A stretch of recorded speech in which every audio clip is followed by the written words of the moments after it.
Before I met Wilmington, I read his notes. He had a reputation already. He'd already escaped from 2 staff members on the way to meet and greets. It was comical how he seemed to be sizing me up. I started with my good friend Hot Dogs, trying to distract him by throwing them in the back of his kennel.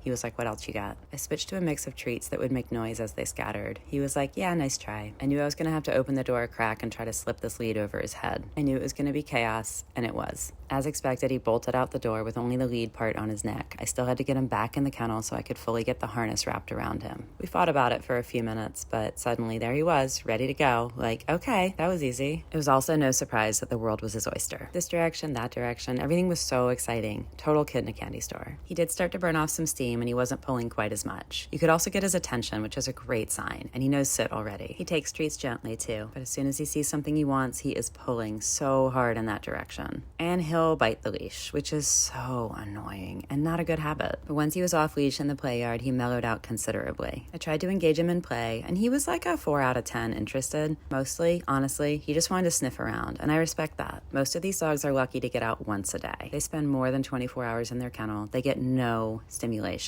Sniffing around the play yard is like scrolling TikTok for them. At one point, though, he just voluntarily walked through the chute. No incentive for me. I was like, Wilmington, who does that? Who just goes through the chute on their own accord? And he was like, me, that's who. Because he has such high energy and wants to bolt from his kennel, I wanted to see how he would do with a little bit of focus work. I don't do this with all the dogs I take out. It just depends on how they are. And a dog like him really seems to be losing his mind inside that kennel with nothing to keep him occupied. They say that some enrichment training is as good as a walk. It tires them out. He did great. He lost interest a few times, but again, I respect that. He does need some work on his manners and his obedience, but he's got the makings of a great dog. People want to meet him because of his super cute ears and his beautiful coat, but then in the play yard, he's kind of aloof, and it's because he's stressed. He wants to sniff. He wants to, get out of his kennel for the first time. He's not really interested in meeting people right away. But once you spend a little time with him, he really does engage with you, and he works with you. Again, not perfect yet. But what I saw in our brief time together was an impressive willingness to get there.